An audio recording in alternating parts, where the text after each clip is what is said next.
le matin du 28 juin 1942, commença comme n'importe quelle mission de patrouille au-dessus des côtes françaises, le pilot officer Burling Smith du 131 Squadron fit décoller de la piste en herbe de Raf Perp en Cornouailles son Spitfire marque VB, numéro de série AB910, pour rejoindre 11 autres appareils dans un ratissage de chasse au-dessus de la Manche. Le moteur, Rolls-Royce Merlin, ronronnait de son grave timbre familier, tandis que la formation perçait des lambeaux de nuages à 8000 pieds. Les rapports de renseignement annonçaient une activité Luftwaffe minimale ce matin-là, et les pilotes s'attendaient à une sortie routinière. Peut-être une brève échauffourée s'ils croisaient un appareil de reconnaissance isolé.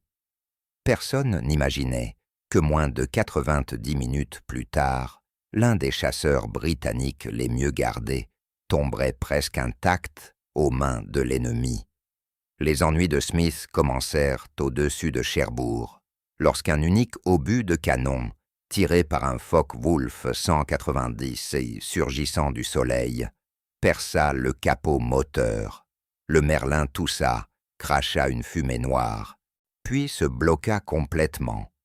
Dans le silence brutal qui suit une panne moteur en altitude, Smith décida en quelques secondes, impossible, de planer sur 60 miles d'eau libre pour regagner l'Angleterre. La côte française s'étendait dessous, piquée de position de la Wehrmacht, mais un champ plat près du village de Créteville lui offrait sa seule chance. Il sortit le train, maintint le nez haut tandis que la vitesse s'évanouissait, et posa le Spitfire, selon le manuel, dans un atterrissage forcé, impeccable. Les roues touchèrent l'herbe, l'appareil roula peut-être 200 yards, puis s'immobilisa.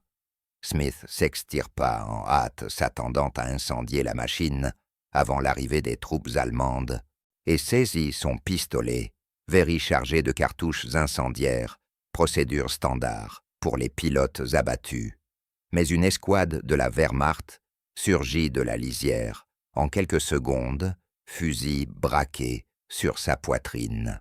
Le Spitfire restait derrière lui, les pales d'hélice légèrement tordues par l'atterrissage, mais sinon intact. Moins d'une heure plus tard, des officiers du renseignement de la Luftwaffe, arrivés du quartier général de la Jagdgeschwader II, firent lentement le tour de l'appareil, avec une sorte de révérence. La cellule entière ne portait d'autre dommage que ce trou unique dans le capot et une légère déformation de l'hélice.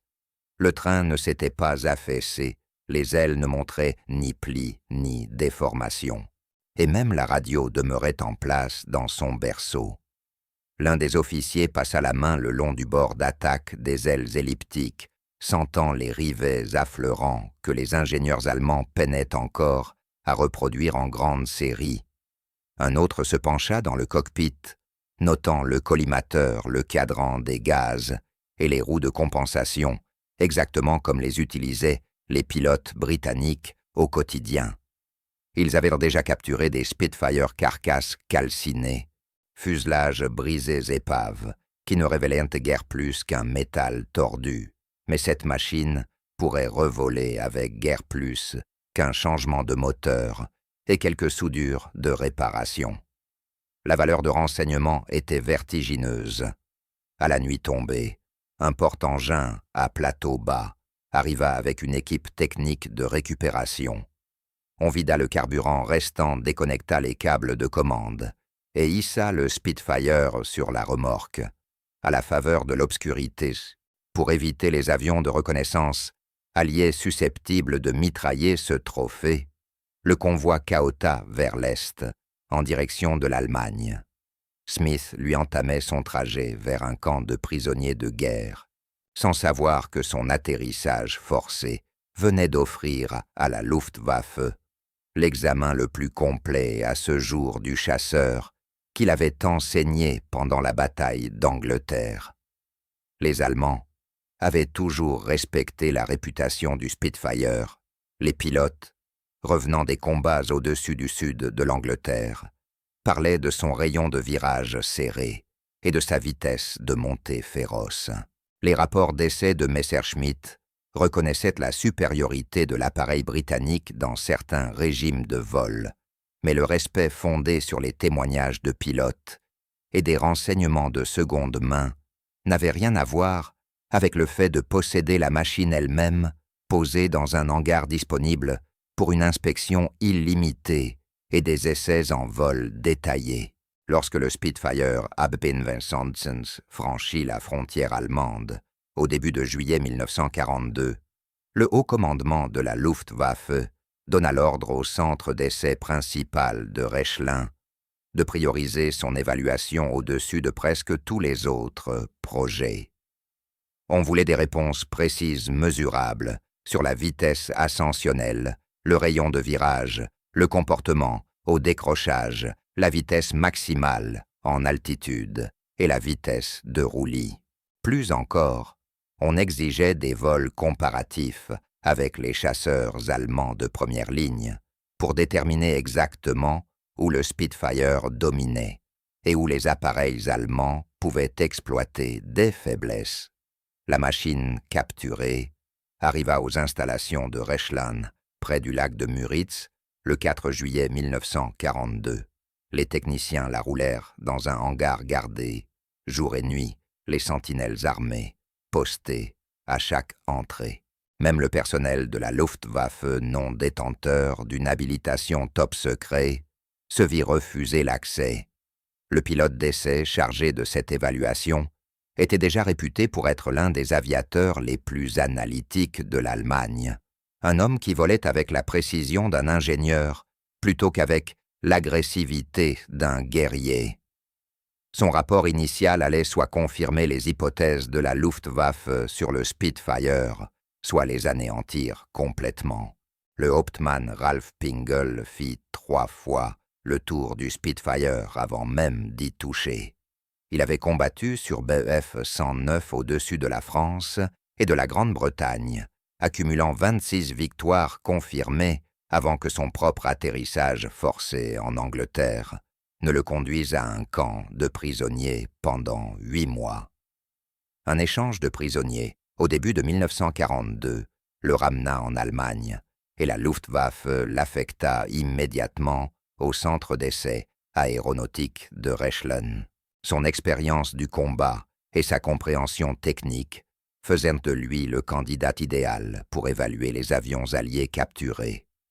Pourtant, debout dans ce hangar le 5 juillet, sous les projecteurs électriques, Pingel se surprit à remettre en question tout ce que le renseignement allemand lui avait appris sur la construction et les performances du Spitfire. Le premier choc vint du poids, ou plutôt de son absence. Les estimations du renseignement faisaient état d'environ 3200 kg pour un Spitfire MKV en charge maximale. Après avoir monté un moteur Merlin 45 récupéré sur un autre appareil accidenté, l'équipe plaça AB-90 sur des balances étalonnées. Résultat 2011 kg avec plein complet et munitions, soit près de 300 kg de moins que prévu. Pingel fit rapidement le calcul mental. Cet allègement se traduisait directement par une meilleure montée, un virage plus soutenu et une accélération plus vive précisément, les domaines où le Bf 109 peinait déjà face au Spitfire, selon les rapports de pilotes.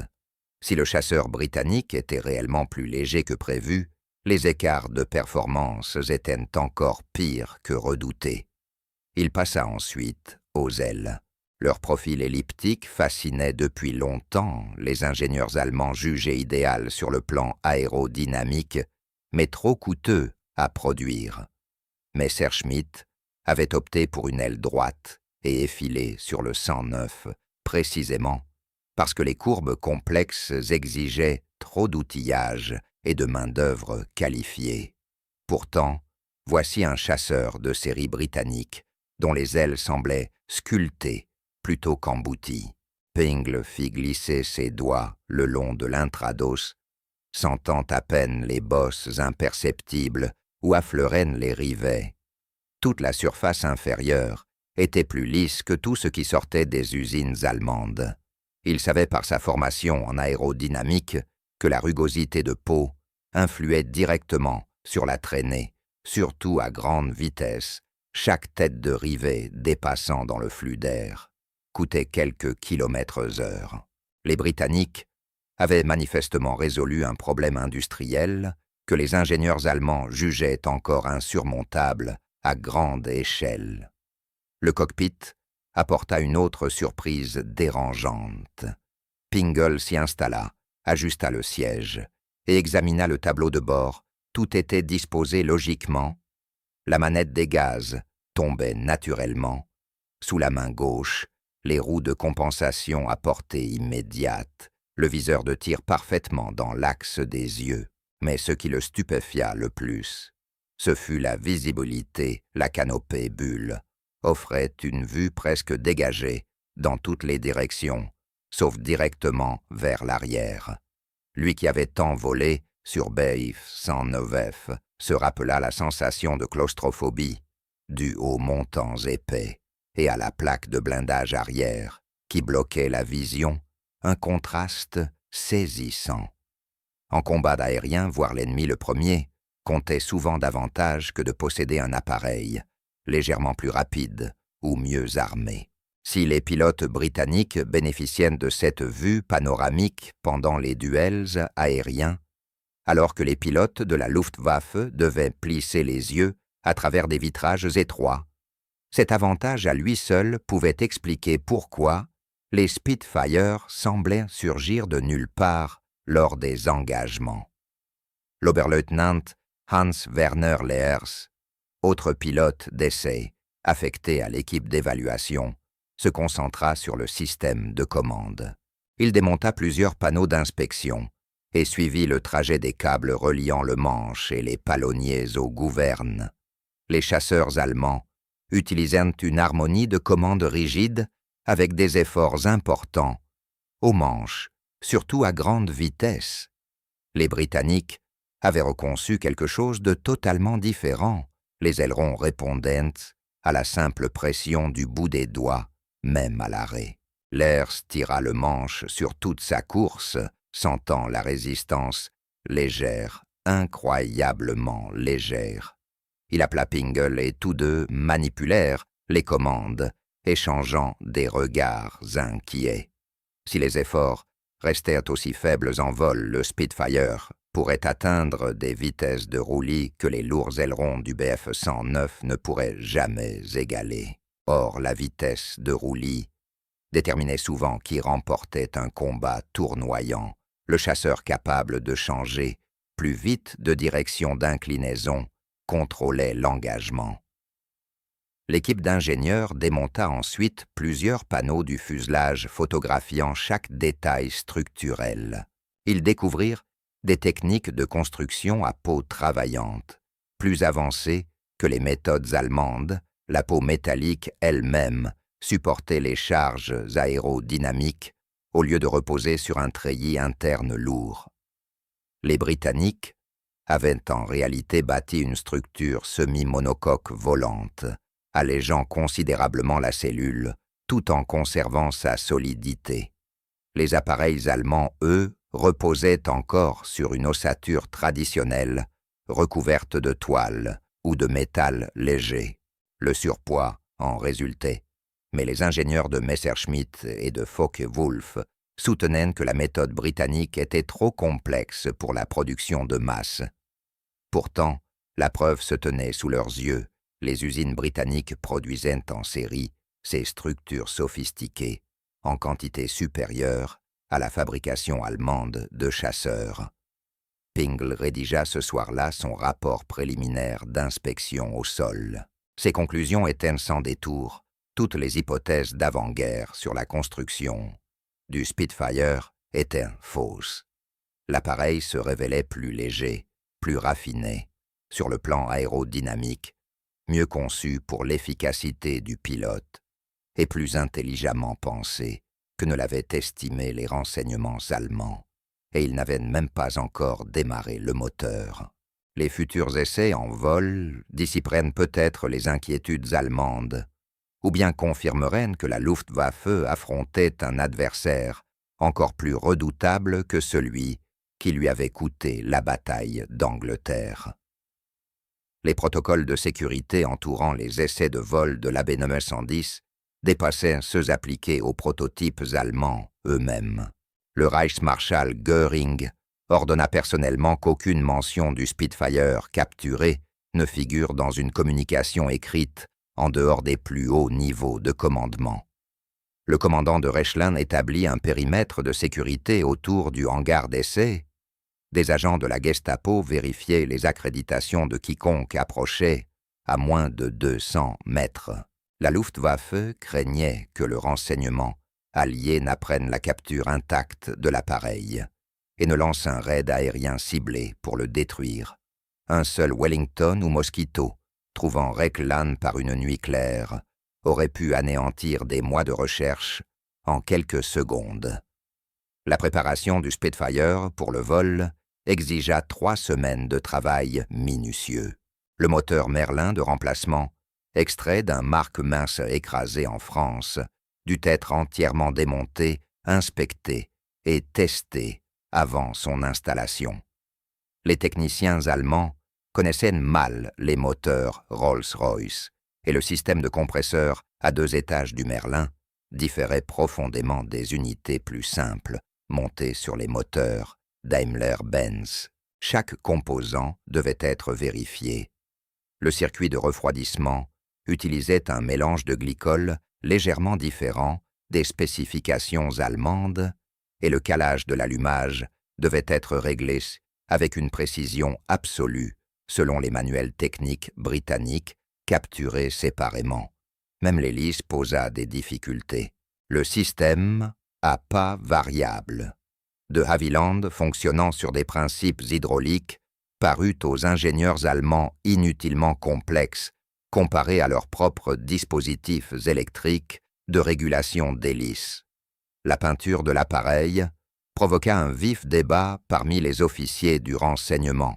Certains plaidèrent pour conserver le camouflage RAF afin d'envisager des opérations de tromperie, comme faire voler le Spitfire à basse altitude au-dessus du territoire occupé pour désorienter les pilotes alliés, voire tenter une mission d'infiltration. D'autres exigèrent d'apposer les marques complètes de la Luftwaffe pour éviter tout tir ami pendant les essais en vol. Le compromis ne satisfit personne, mais refléta la réalité opérationnelle. On peignit de grandes croix noires et blanches de la Balkenkreuz sur le fuselage et les ailes, tout en conservant la majeure partie du schéma de camouflage britannique d'origine. De larges panneaux jaunes d'identification furent ajoutés sur le nez et l'arrière du fuselage conformément au marquage standard des appareils opérant sur le front de l'Est, même si ce Spitfire ne verrait jamais la Russie.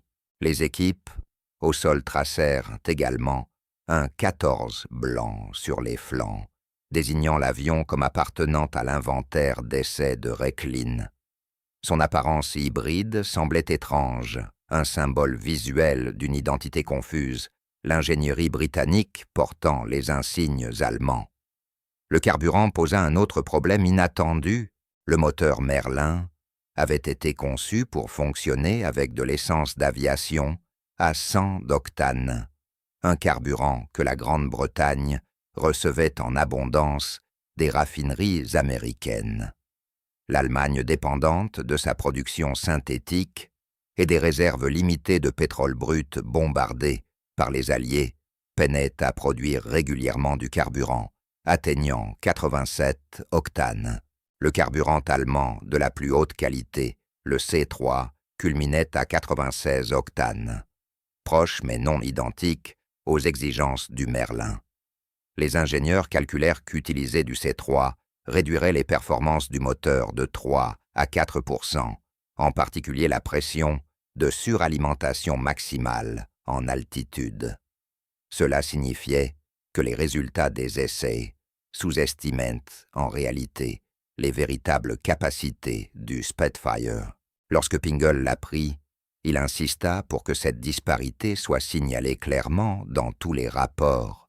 Si le Spitfire démontrait sa supériorité, tout en tournant avec un carburant inférieur, les conclusions n'en devenaient que plus inquiétantes.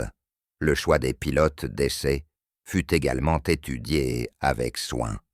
Pingle effectuerait les premiers vols d'évaluation, mais le commandant de Reichland souhaitait que plusieurs aviateurs expérimentent l'appareil pour fournir des jugements indépendants. 3 autres furent désignés: Lehr, qui avait si minutieusement examiné les commandes au sol, le Hauptmann Emil Kaid, ancien instructeur totalisant plus de 3000 heures de vol, capable d'évaluer objectivement les qualités de pilotage, et le lieutenant Franz Stigler, vétéran de la Jagdgeschwader 27, qui avait affronté des Spitfire au-dessus de Malte et pouvait comparer la machine réelle à ses souvenirs de combat. Chaque pilote étudia le manuel technique de l'AB910, un document de la RAF capturé et traduit ligne par ligne chaque mesure convertie du système impérial au système métrique, chaque terme technique britannique rendu en allemand. Mais la météo se dégrada fin juillet, un ciel couvert et des pluies intermittentes clouèrent le Spitfire au sol pendant 6 jours consécutifs. Pingle mit ce délai à profit pour effectuer des essais moteurs. Il fit monter le régime par paliers, tandis que les mécaniciens surveillaient la température et la pression. Le son caractéristique du Merlin, plus aigu que celui des moteurs Daimler-Benz, qu'il connaissait si bien, résonnait sur les airs de Reichland. Les autres pilotes d'essai interrompirent leur travail pour écouter. Ce même bruit avait terrifié les équipages de bombardiers allemands au-dessus de la Grande-Bretagne 2 ans plus tôt, la signature acoustique des Spitfire en piqué d'attaque. L'entendre maintenant, produit par un moteur britannique portant les croix de la Luftwaffe, créait une atmosphère surréelle. Un mécanicien écrivit plus tard dans son journal que cette sonorité le rendait profondément mal à l'aise, comme s'ils avaient capturé quelque chose qui refusait d'être apprivoisé. Le 29 juillet 1942, les conditions météorologiques s'améliorèrent enfin. La brume matinale se dissipa vers 9 heures, laissant un air calme et une visibilité parfaite. Pingle acheva sa préinspection, grimpa dans le cockpit et s'attacha solidement. L'équipe au sol retira les cales de roue. Ce serait un premier vol prudent décollage, monté à 3000 mètres, vérification des commandes, puis atterrissage. Pas de voltige, pas de grande vitesse, rien qui puisse solliciter excessivement une cellule ayant déjà survécu à un atterrissage forcé. Les renseignements obtenus d'un premier vol réussi justifiaient cette approche conservatrice. Les limites de l'enveloppe de vol pourraient être explorées plus tard. Après avoir confirmé que l'avion était fondamentalement apte au vol sous exploitation allemande, Pingle poussa la manette des gaz en douceur, sentant la puissance du Merlin se transmettre à toute la cellule. Le Spitfire accéléra plus vite qu'il ne l'avait prévu, nettement plus rapidement que le Bf-109F qu'il avait piloté la veille, à titre de comparaison. À 60 km/h, la queue se leva, et soudain, il put voir droit devant, sur la piste, en herbe, au lieu de devoir regarder de côté. À 140 km/h, le chasseur quitta le sol de lui-même, sans qu'il ait besoin de tirer sur le manche. Il s'attendait à devoir forcer le décollage comme sur les avions allemands. Le Spitfire lui décidait quand il voulait voler. La sensation était à la fois déconcertante et grisante. En montant à travers 1000 mètres, Pingle commença une exploration douce des commandes. Il connaissait les vitesses de décrochage et les paramètres de pilotage recommandés d'après le manuel du pilote capturé, mais les chiffres sur le papier ne traduisaient pas la sensation réelle en vol. Il engagea un léger virage à gauche Les ailerons répondirent avec une immédiateté stupéfiante. À peine un mouvement du manche produisait un roulis net et précis. Il inversa à droite, même réponse légère vive, sans aucun décalage entre l'ordre et la réaction. Le Beth-F-109 lui exigeait une pression ferme et des efforts physiques pour obtenir des taux de roulis comparables, surtout au-delà de 300 km/h, où les charges aérodynamiques alourdissaient les commandes. Ce chasseur britannique roulait comme s'il lisait dans ses pensées, plutôt que d'attendre ses gestes. À 2000 mètres, il tenta le premier vrai virage. Un angle de 32 grammes, maintien de l'altitude avec une légère traction sur le manche. Le Spitfire tailla, l'air en douceur, sans vibration, sans tendance à décrocher ou à glisser. Il serra le virage à 45 degrés, toujours fluide. Puis à 60 degrés, tirant plus fort, sentant léger, le plaquer dans son siège. Le rayon de virage diminua brusquement, mais l'appareil demeurait stable et docile. Le buffet, annonciateur du décrochage, n'apparut jamais. Il jeta un œil à l'anémomètre 210 km/h et le vol restait parfaitement contrôlé.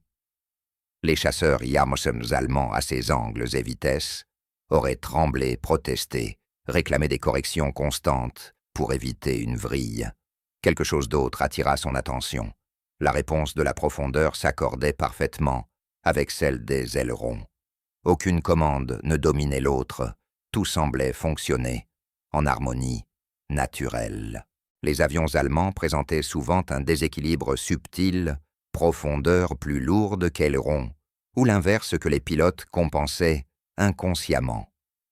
Les concepteurs britanniques avaient atteint une harmonie véritable sur les 3 axes roulis, tangage et lacet, tous équilibrés proportionnellement.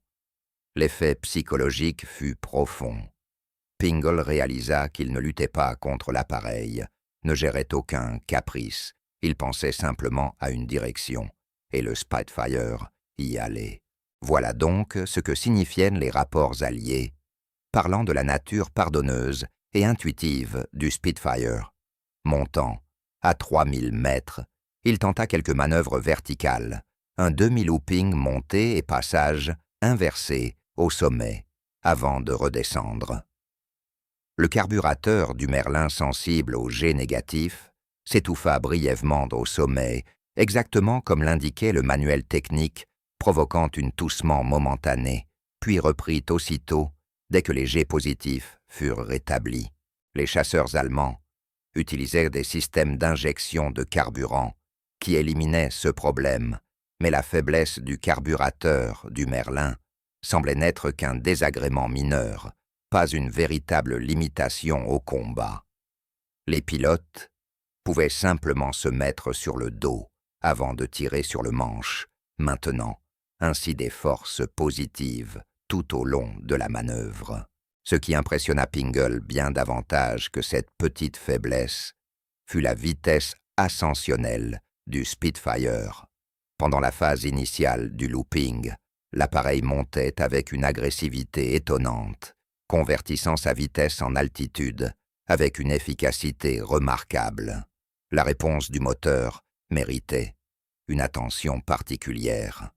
Pingle, qui avait volé sur des dizaines de types de chasseurs, savait que la plupart affichaient un délai sensible entre le mouvement de la manette des gaz et la variation de puissance. Le Merlin lui réagissait presque instantanément. On avance la manette, la puissance augmente aussitôt. On la réduit, la puissance chute immédiatement. Cette réactivité comptait énormément en combat, où le pilote ajuste sans cesse la puissance pour gérer son énergie et sa position. Un avion qui réagit lentement oblige son pilote à anticiper plusieurs secondes à l'avance.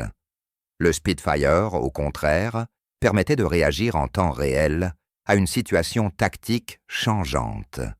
Combinée à la légèreté des commandes et au rayon de virage serré, cette vivacité signifiait qu'un pilote de Spitfire pouvait passer d'un régime de vol à un autre montée, piqué virage, accélération avec un minimum de délai et de préparation. L'appareil exécutait tout simplement ce que son pilote demandait, au moment même où il le demandait.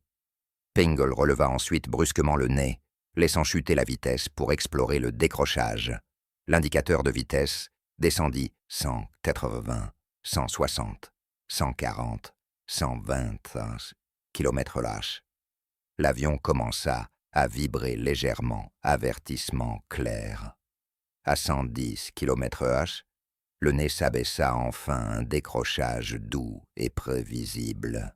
Un simple coup de manche vers l'avant, un peu de puissance, et le Spitfire se remit immédiatement en vol, stabilisé, sans vrille, sans perte de contrôle, un décrochage propre, docile, que n'importe quel pilote pouvait gérer facilement.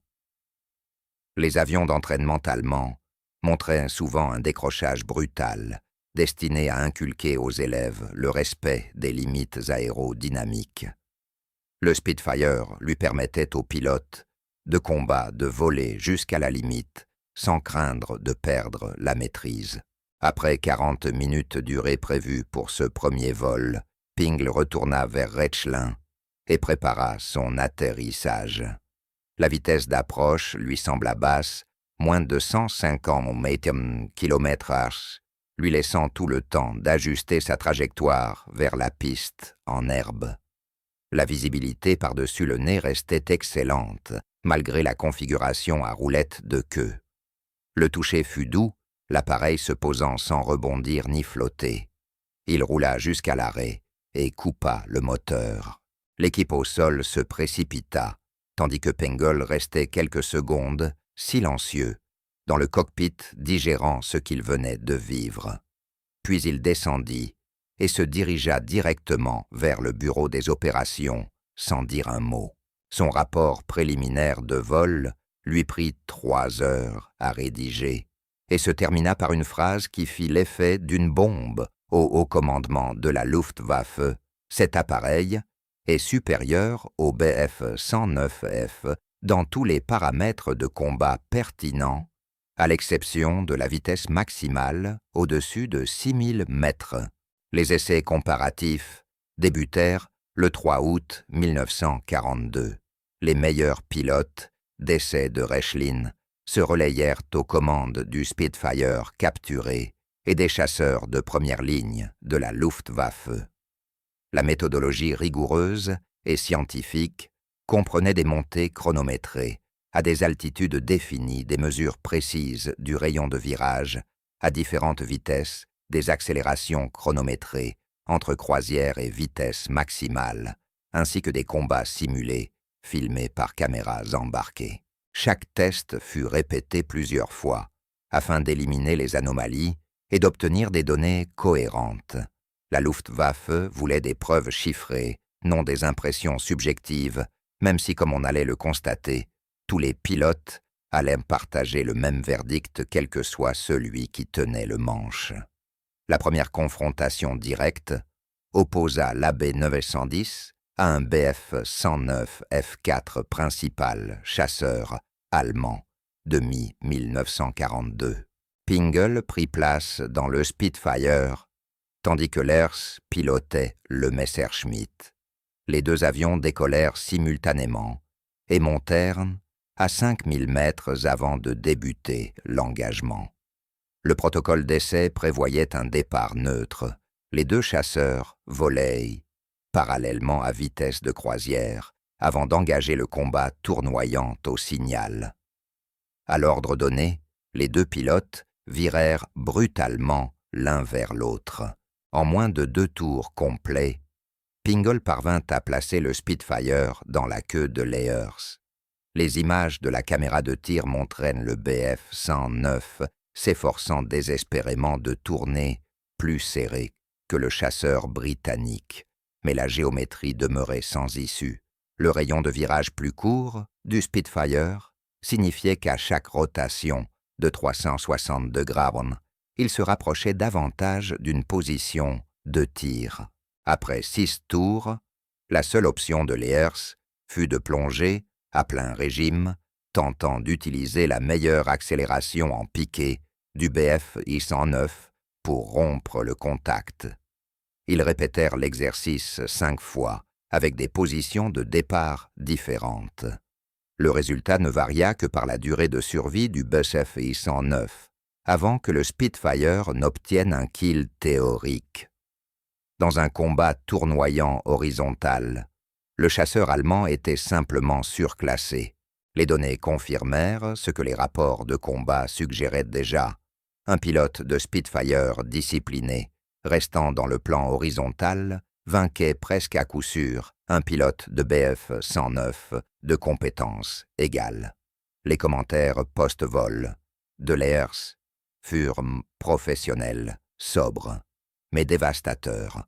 Contre un Spitfire, nous ne devons jamais engager un virage soutenu. Nos seuls avantages sont l'accélération initiale en piqué et une meilleure performance en altitude, au-dessus de 7000 mètres. Nous devons combattre verticalement, jamais horizontalement. La comparaison des taux de montée livra des résultats tout aussi inquiétants. Les deux avions décollèrent du niveau du sol et montèrent à puissance maximale, continue, jusqu'à 6000 au millémislotismètre. Le Spitfire atteignit l'altitude en 6 minutes 42 secondes. Le Bf 109F mit 7 minutes 18 secondes. Un écart de 36 secondes, soit environ 800 mètres de différence en situation de combat. Si une formation mixte de Spitfires et de Bf 109 commençait à grimper simultanément, les chasseurs britanniques disposeraient d'un avantage de position considérable au moment de la rencontre. Les pilotes allemands avaient bien tenté de compenser cette faiblesse en prenant de l'altitude avant le contact et en utilisant ce gain pour contrebalancer la montée supérieure du Spitfire. Mais cela supposait de savoir, à l'avance, où l'ennemi apparaîtrait, chose rare dans la fluidité des combats aériens. Les essais sur la vitesse de roulis produisirent des données peut-être encore plus alarmantes.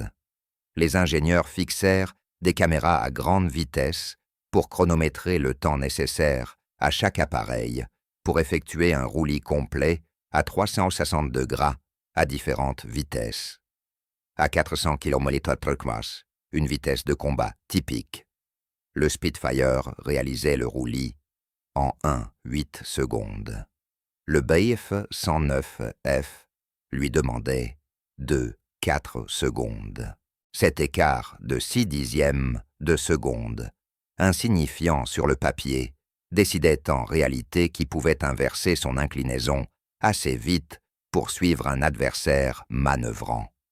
Le pilote britannique pouvait se renverser, tirer pour inverser la trajectoire, puis se redresser avant même que le pilote allemand ait terminé sa propre inversion.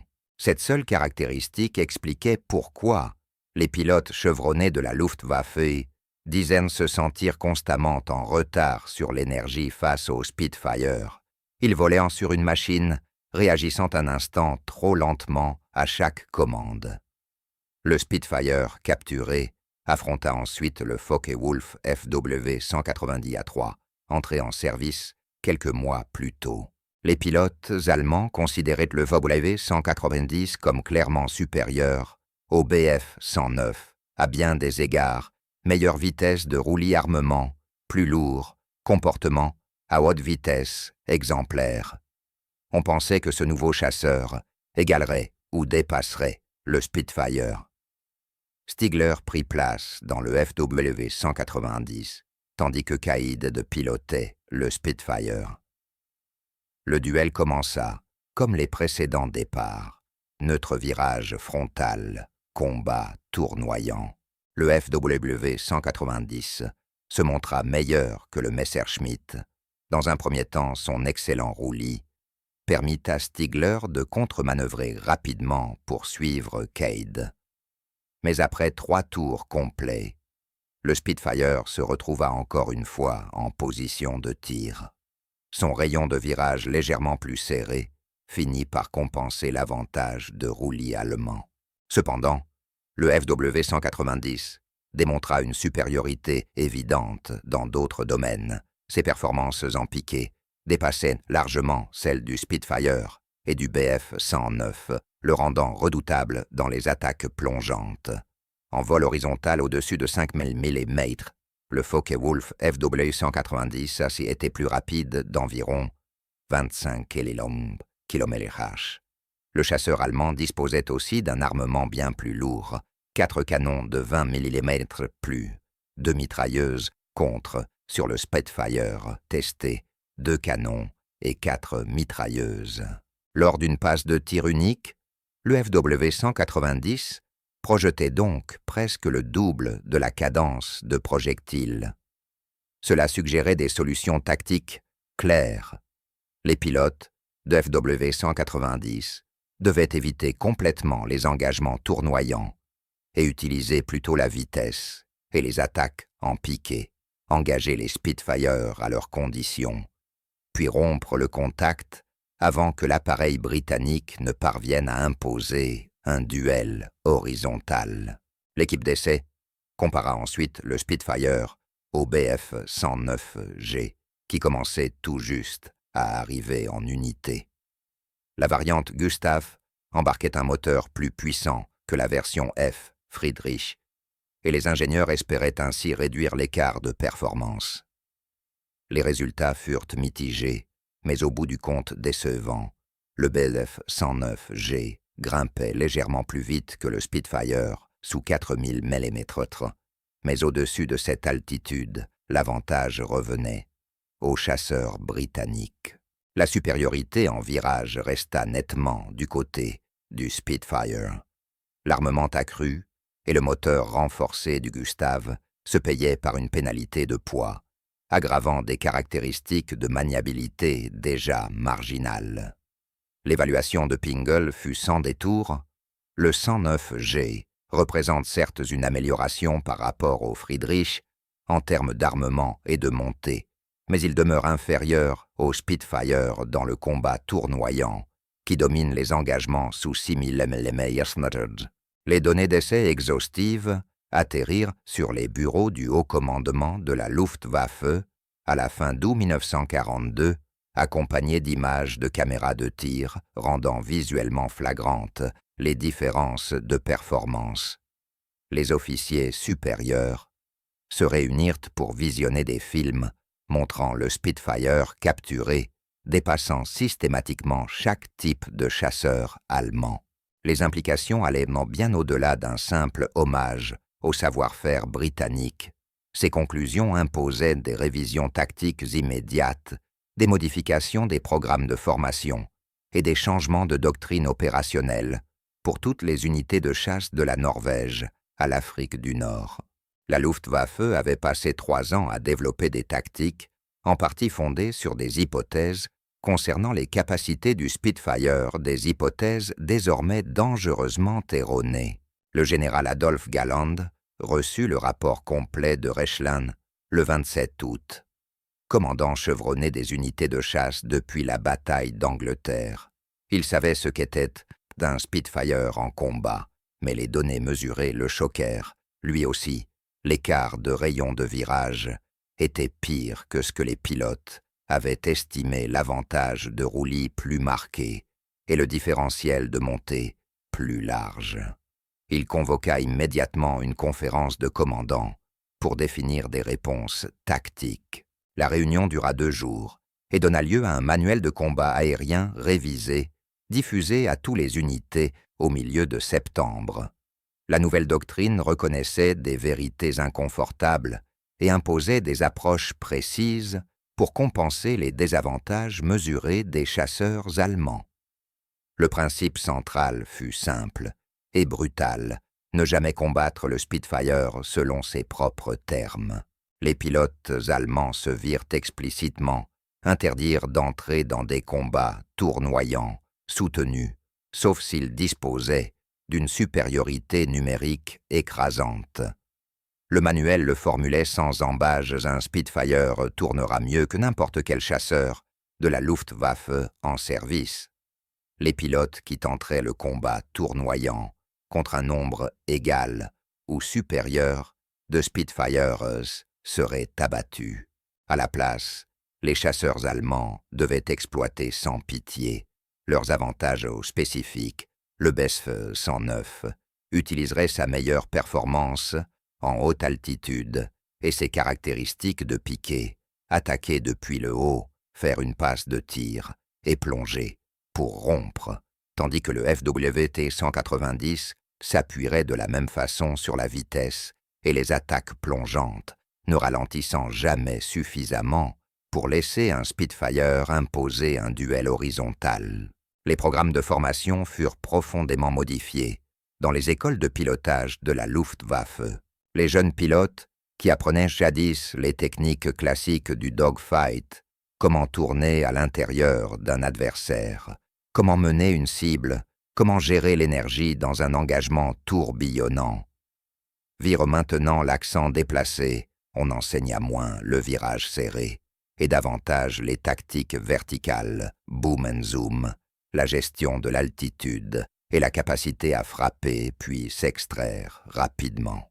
Le programme d'instruction post-Reichlan mit totalement de côté le combat tournoyant dès qu'un adversaire était identifié comme un Spitfire.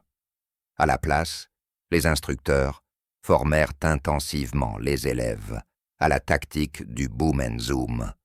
Prendre de l'altitude, plonger sur l'ennemi, tirer, s'éloigner, reprendre de l'altitude et recommencer. Ce style de combat vertical convenait parfaitement au point fort des chasseurs allemands, mais exigeait une discipline exceptionnelle.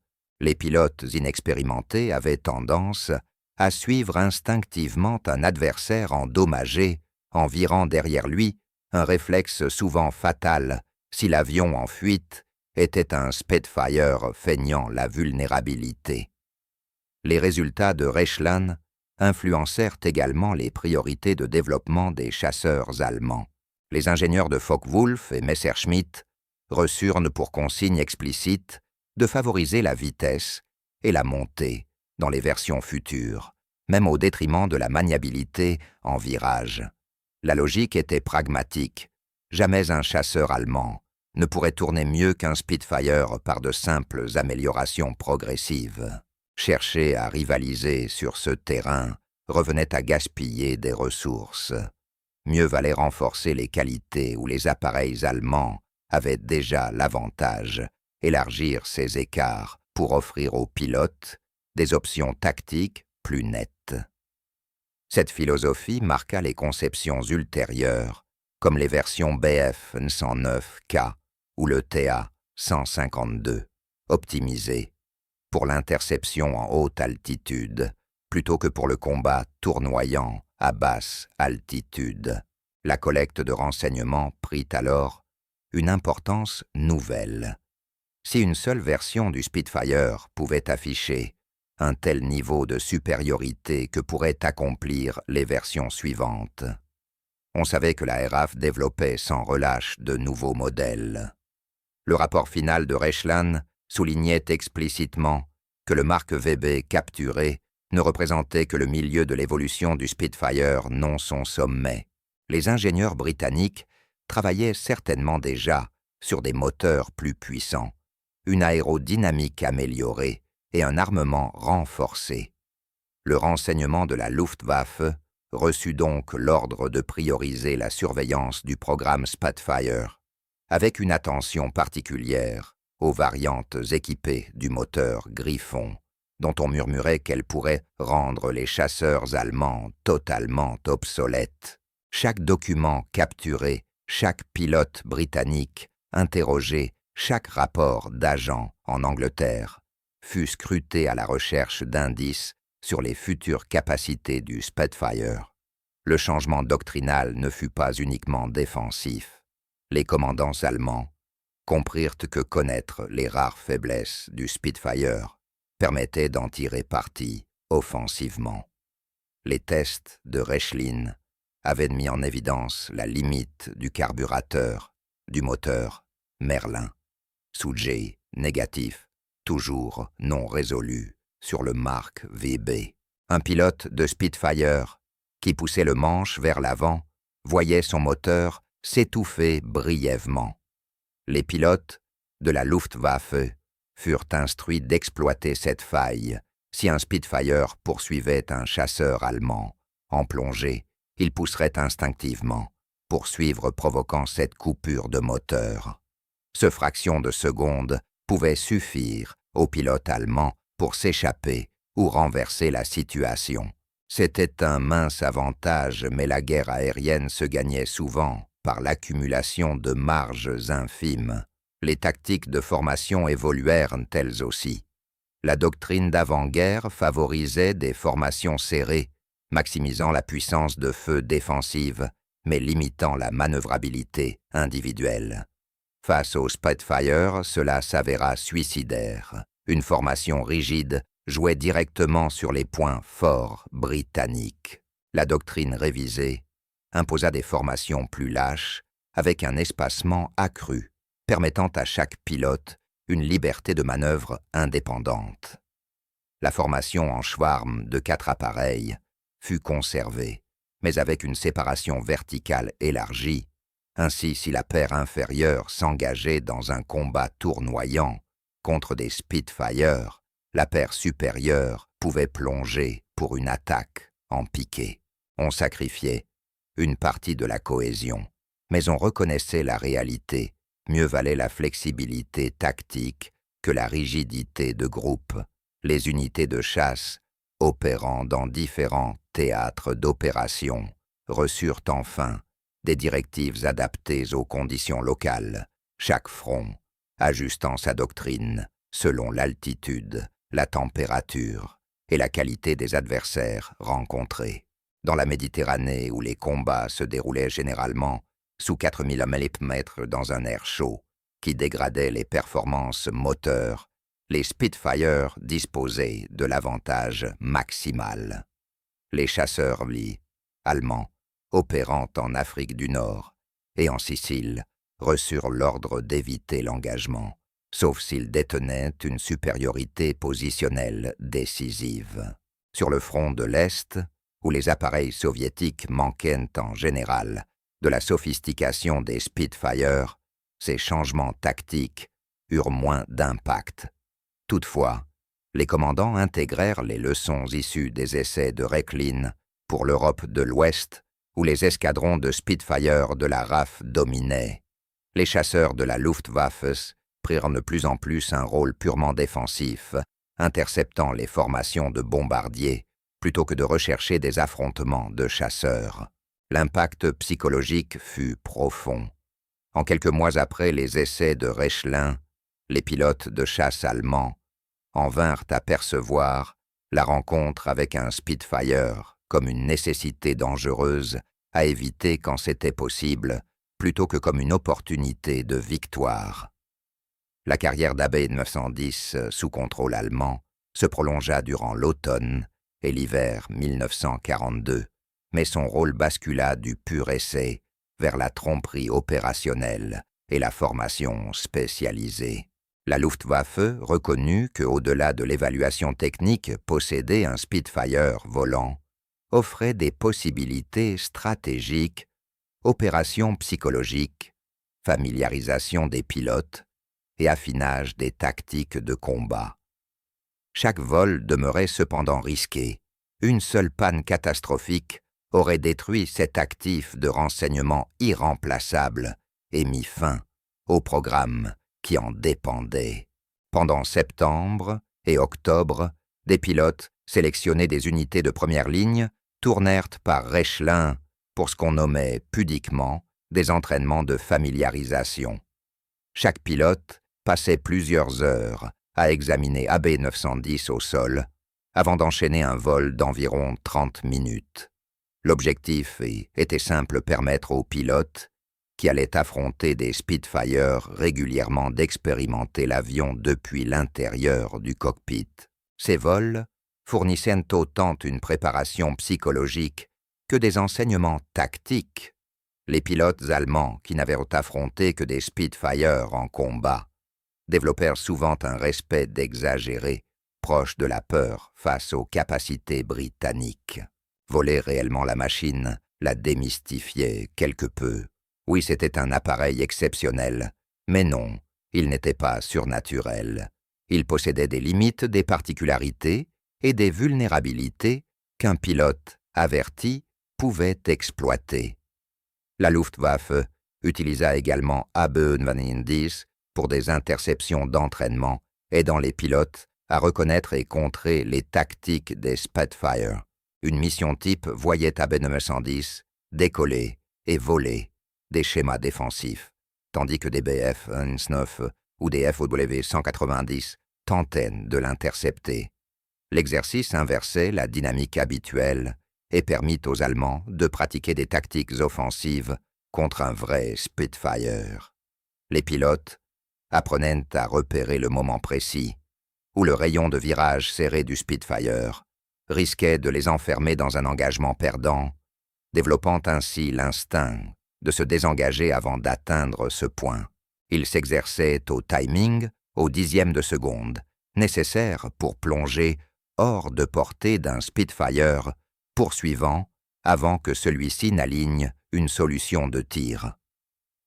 Les images issues des caméras de tir de ces sorties d'entraînement furent ensuite diffusées aux unités opérationnelles comme matériel pédagogique.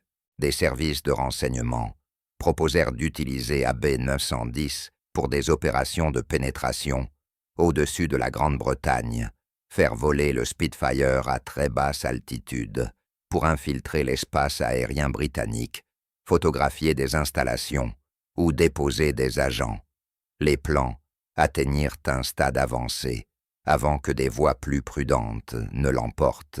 Le risque était absurde par rapport aux gains potentiels.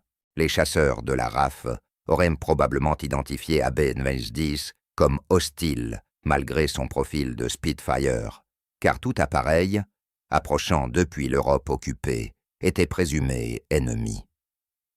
Les opérateurs, radars et les observateurs, au sol britannique, connaissaient les modes d'emploi et les horaires de leurs propres avions.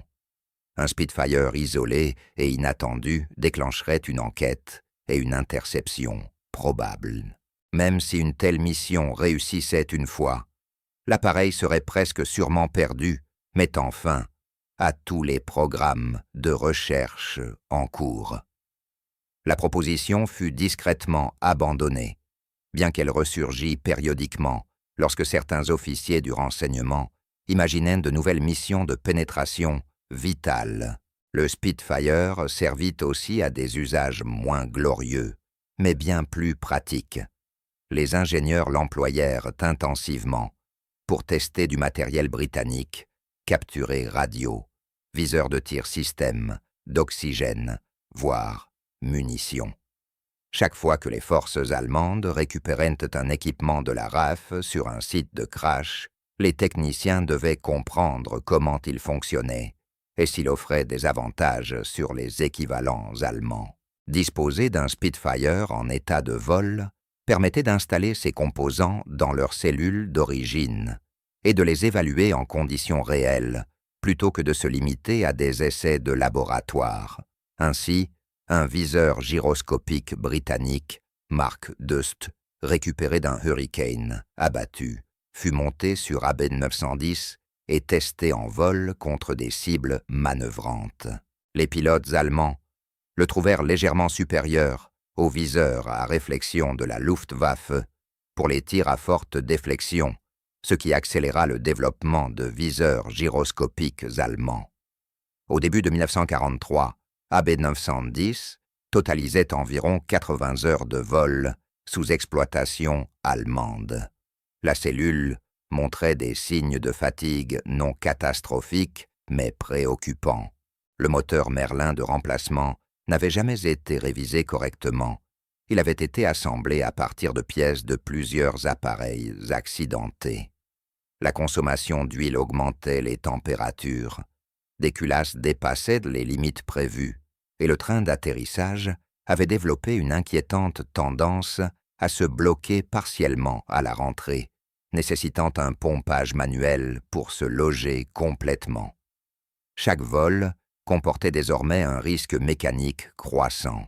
Le commandant de Rechlin se trouva confronté à un dilemme: continuer à faire voler le Spitfire en acceptant la probabilité croissante d'une perte par panne, ou le mettre à terre définitivement et le conserver comme pièce statique. La décision lui fut retirée par la guerre elle-même. Dans la nuit du 17 avril 1943, le Bomber Command de la RAF lança un raid massif sur le nord de l'Allemagne. Rechlin n'était pas la cible principale.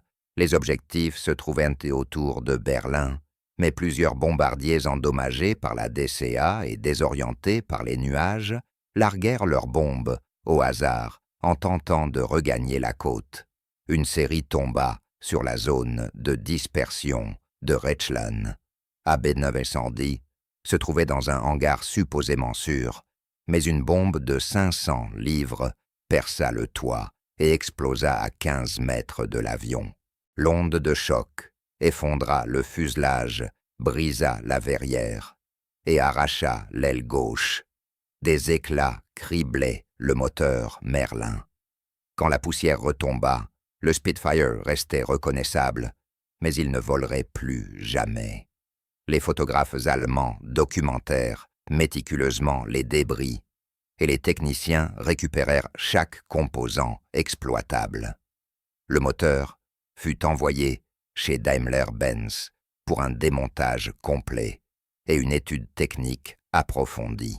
Les systèmes de commande furent conservés pour analyse ultérieure et les restes de la cellule transférés dans un établissement Messerschmitt où les ingénieurs les utilisèrent pour la recherche en résistance des matériaux et conception structurelle.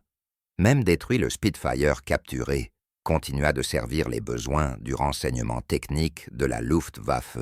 Les films de caméras de tir, les rapports d'essai, les évaluations de pilotes et les données d'ingénierie restèrent exploités jusqu'à la fin de la guerre, influençant chaque programme ultérieur de chasseurs et chaque révision tactique. Un seul appareil, capturé par hasard à la suite d'un atterrissage forcé, avait offert à l'Allemagne une mine de renseignement qui façonna ses opérations aériennes pendant 3 ans. Qu'il ait finalement été détruit par une bombe larguée au hasard résumait toute l'ironie tragique de la guerre moderne, des atouts inestimables anéantis par le chaos ordinaire du combat industriel. L'héritage de la capture et des essais d'AB910 se prolongea longtemps après que les débris tordus eurent été évacués du hangar bombardé de Rechlin. Les données recueillies au cours de ces 80 heures de vol influencèrent durablement la philosophie de conception, la doctrine tactique et la planification stratégique de l'aviation allemande jusqu'à la reddition du Reich en mai 1945. La supériorité mesurée du Spitfire força la Luftwaffe à des remises en question institutionnelles douloureuses, reconnaissant que l'ingénierie britannique avait imposé une nouvelle norme à laquelle elle ne parviendrait jamais tout à fait à répondre. Les dirigeants de la Luftwaffe durent finalement reconnaître une réalité dérangeante: l'ingénierie allemande, bien que hautement avancée, et d'une précision reconnue, avait été dépassée dans plusieurs domaines critiques par les équipes de conception britanniques, dont les priorités et les méthodes différaient profondément. Les programmes de développement de chasseurs intégrèrent immédiatement ces leçons. Lorsque le bureau d'études Messerschmitt lança les travaux sur ce qui deviendrait le EM-262, premier chasseur à réaction opérationnelle, les ingénieurs décidèrent de placer la vitesse au sommet de toutes les priorités. Les essais de Rechlin avaient prouvé qu'il était vain de tenter d'égaler le Spitfire sur le terrain de la manœuvrabilité. Aucun avion à moteur à piston allemand ne pouvait combiner légèreté-puissance et pureté aérodynamique à ce degré. Le salut résidait ailleurs, dans la vitesse brute, arme absolue, qui permettait aux pilotes de choisir le moment du combat et de la retraite. Le MED 262 traduisait directement cette philosophie né de l'étude d'AB 910. Si tu ne peux pas virer plus vite, qu'un Spitfire soit assez rapide pour que son avantage ne compte plus. Le concepteur, Kurt Tank, responsable du Focke-Wulf. Ta 152 suivit la même logique. Plutôt que de viser un chasseur universel, il se concentra sur un domaine unique de supériorité, la très haute altitude. Le TA 152H fut conçu avec une longue envergure et un cockpit pressurisé, optimisé pour l'interception stratosphérique, là où le Spitfire montrait une faiblesse relative. Ce changement marquait une rupture philosophique avec la pensée d'avant-guerre qui rêvait d'un avion capable de dominer à toutes les altitudes et dans toutes les situations. Le Spitfire capturé avait démontré que cette ambition était illusoire, mieux valait exceller dans un créneau précis que d'être moyen partout. Entre 1943 et 1944, les principes issus de Reichland se diffusèrent dans les unités opérationnelles. Les pilotes expérimentés développèrent des tactiques élaborées pour affronter les Spitfire malgré leurs désavantages, exploiter les rares domaines de supériorité allemande, accélération initiale en piqué, meilleure tenue, à haute vitesse, pour le FW 192, puissance de feu accrue. Les combats devinrent des opérations de frappe et fuite, attaquer, tirer, puis s'échapper, avant que le Spitfire n'impose un combat tournoyant où il excellait. Les ratios de pertes restèrent défavorables à la Luftwaffe sur le front occidental, mais sans ces adaptations, ils auraient été désastreux. La valeur du renseignement dépassait largement les simples données de performance. L'étude approfondie du Spitfire permit de développer des contre-mesures techniques et des tactiques d'exploitation ciblées.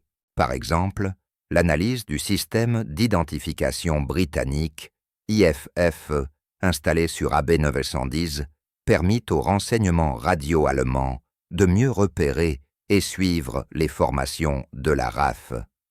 La compréhension des radios embarquées britanniques révéla leurs limites de portée, permettant aux commandants allemands de positionner leurs chasseurs au-delà du rayon de communication effectif des Spitfire d'escorte. Ces enseignements secondaires, fruits d'une étude méticuleuse des systèmes et composants, s'avérèrent presque aussi précieux que les résultats de vol eux-mêmes. Mais AB 910 servit aussi de leçon de sécurité pour la Luftwaffe. Si un seul Spitfire, capturé intact, avait pu livrer autant de secrets à l'Allemagne, que pourrait apprendre la Grande-Bretagne d'un chasseur allemand récupéré? Cette prise de conscience entraîna un renforcement immédiat des protocoles. Les unités reçurent l'ordre de détruire plus complètement leurs appareils endommagés, afin d'éviter qu'ils ne tombent réparables aux mains de l'ennemi. Les pilotes furent instruits d'utiliser des charges incendiaires et explosifs de destruction avant tout abandon d'appareils. Les services de renseignement interrogèrent systématiquement les aviateurs revenus de mission pour déterminer ce que les Alliés auraient pu découvrir sur les appareils allemands perdus en territoire ennemi. Ainsi, l'héritage d'AB 910 dépassa de loin la seule technique. Il modifia à la fois la pensée stratégique, la conception des avions et la culture du secret militaire au sein de la Luftwaffe. Les pilotes reçurent l'ordre d'utiliser des charges incendiaires et de petits explosifs de destruction pour s'assurer que tout chasseur écrasé ne puisse jamais être reconstruit par l'ennemi. Les officiers du renseignement interrogeaient longuement les aviateurs revenus de mission afin de déterminer ce que les forces britanniques pouvaient avoir appris d'un appareil de la Luftwaffe abandonné en territoire allié. Ironiquement, le renseignement britannique demeura largement ignorant de la capture et des essais approfondis d'AB 910 pendant toute la guerre. Le pilote, Burling Smith, malheureux officier de la RAF qui avait effectué cet atterrissage forcé près de Cherbourg, passa le reste du conflit dans un camp de prisonniers sans jamais savoir que son appareil était devenu le Spitfire le plus étudié par l'Allemagne nazie. Après la guerre, lorsque les officiers du renseignement de la RAF compilèrent les historiques des échanges technologiques survenus pendant le conflit, ils découvrirent des documents faisant état de tests étendus de la Luftwaffe sur un Spitfire Mark VB capturé. La révélation suscita une vive inquiétude. Quels avantages tactiques l'Allemagne avait-elle pu tirer de ces essais? Mais à ce stade, la guerre était terminée. La question ne relevait plus que de l'histoire militaire. Les ingénieurs britanniques furent stupéfaits d'apprendre à quel point les ingénieurs allemands avaient cartographié avec précision les performances du Spitfire. Les données de Rechlin correspondaient presque exactement à celles obtenues par les propres essais de la RAF, preuve d'un travail méthodique et scientifique remarquable. L'influence d'AB-90 s'étendit ensuite à un domaine totalement inattendu, le développement aéronautique d'après-guerre. En 1945, lorsque les équipes alliées parcoururent l'Allemagne vaincue, elles mirent la main sur une vaste quantité de documents techniques de la Luftwaffe, dont les rapports complets d'essais de Rechlin sur AB-90. Les ingénieurs britanniques et américains étudièrent ces rapports avec attention, non pas pour y apprendre quoi que ce soit sur le Spitfire qu'ils connaissaient déjà parfaitement, mais pour comprendre la méthode allemande d'essai et d'analyse, la rigueur méticuleuse, la standardisation des protocoles, la précision des procédures de mesure et de comparaison impressionnèrent les spécialistes alliés. Ces pratiques devinrent la base des normes de tests aéronautiques militaires, adoptées après 1945 au Royaume-Uni comme aux États-Unis. Dans un retournement ironique, les Allemands avaient produit un rapport de renseignement sur un avion britannique, un document qui allait finalement enseigner aux vainqueurs comment mieux concevoir et évaluer leurs propres avions. Mais la leçon allait bien au-delà d'un seul appareil ou d'une seule bataille. La capture d'AB-90 démontra que le renseignement technologique pouvait être aussi décisif pour l'issue d'une guerre que le renseignement humain ou les écoutes radio.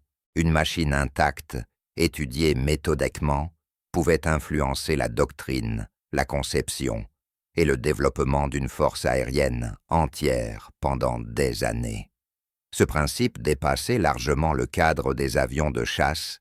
Il s'appliquait aussi aux chars, aux radars, aux systèmes de chiffrement, à toute technologie dont la compréhension de l'ennemi pouvait façonner sa propre stratégie et son innovation.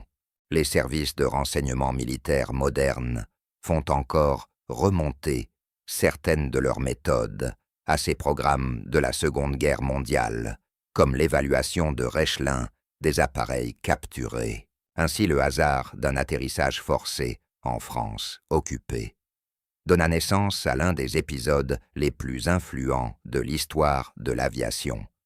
Le Spitfire AB-910, dont la capture accidentelle forgea un héritage durable, celui d'une guerre où la connaissance technique devint une arme stratégique